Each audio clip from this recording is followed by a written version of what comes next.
அர்ஜுனனுக்கும் கர்ணனுக்கும் இடையே ஒரு வாழ்வா சாவா போராட்டம் நடந்து கொண்டிருந்தது.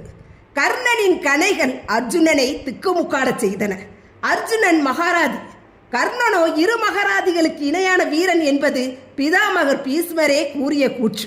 ஆனால் அர்ஜுனனுக்காக கண்ணன் என்னும் கடவுள் அவதாரம் இருந்ததால் இருவரும் போரில் சமமான வீரர்களாகவே கருதப்பட்டனர்.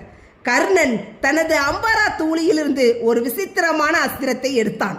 அந்த அம்பில் அர்ஜுனனை பழிவாங்க துடித்துக் கொண்டிருந்த அஸ்வசேனன் என்ற நாகம் ஏறிக்கொண்டது. அஸ்வசேனனுக்கும் அர்ஜுனனுக்கும் பழைய பகை ஒன்று இருந்தது.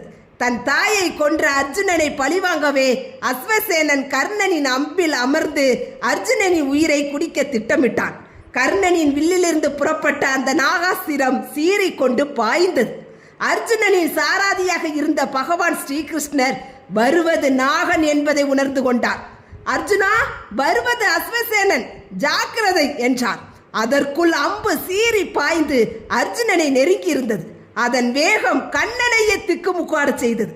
அடுத்த அம்பை எடுத்து அர்ஜுனன் நாகாஸ்திரத்தை தடுப்பதற்கு முன் நாகாஸ்திரம் அர்ஜுனனின் உயிரை குடித்துவிடும் என்று கண்ணனுக்கு தெரிந்துவிட்டது. அந்த அம்பு அர்ஜுனனின் கழுத்தை தாக்கினால் காண்டிபதாரியின் கதை முடிந்துவிடும். அர்ஜுனனை எச்சரிக்க கூட நேரமில்லை. அந்த நொடியில் ஸ்ரீகிருஷ்ணர் ஒரு லீலையை செய்தார். தேரோட்டியின் இருக்கையில் அமர்ந்தபடியே தனது வலது கால் பெருவிரலால் தேரின் மரப்பலகையை மிக ஓங்கி அழுத்தினார். மகாவிஷ்ணுவின் அவதாரமான ஸ்ரீகிருஷ்ணரின் அந்த அழுத்தம் காரணமாக தேரின் சக்கரங்கள் அப்படியே 5 அங்குலம் பூமிக்குள் புதைந்தன.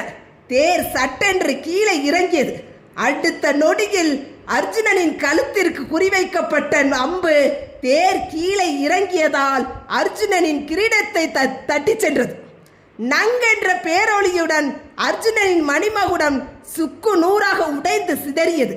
அர்ஜுனன் நிலை உழைந்தான். என்ன நடந்தது என்பதே அவனுக்கு புரியவில்லை. ஆனால் ஒரு வழியாக கண்ணனின் அருளால் கர்ணனின் அம்பிலிருந்து பாதுகாக்கப்பட்டான். அர்ஜுனனுக்கு முதலில் ஒன்றும் புரியவில்லை.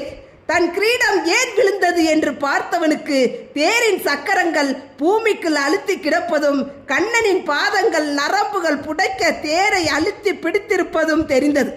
கிருஷ்ணரின் முகத்தில் கோபம் ருத்ரதாண்டவம் ஆடியது. அர்ஜுனனை கடிந்து கொண்டார். சில நொடிகளில் இயல்பு நிலைக்கு திரும்பிவிட்டார். உன் கழுத்து போக வேண்டிய இடத்தில் உன் கர்வமாகிய கிரீடம் போயிருக்கிறது, எழுந்து போரிடு என்றார். தன் உயிரை காக்க அந்த பரம்பொருள் ஒரு தேரோட்டியாக மாறி தன் பாதங்களால் பூமியை அழுத்தி தன்னை காத்த அந்த கருணையை எண்ணி அர்ஜுனன் கண்கள் கலங்கினான்.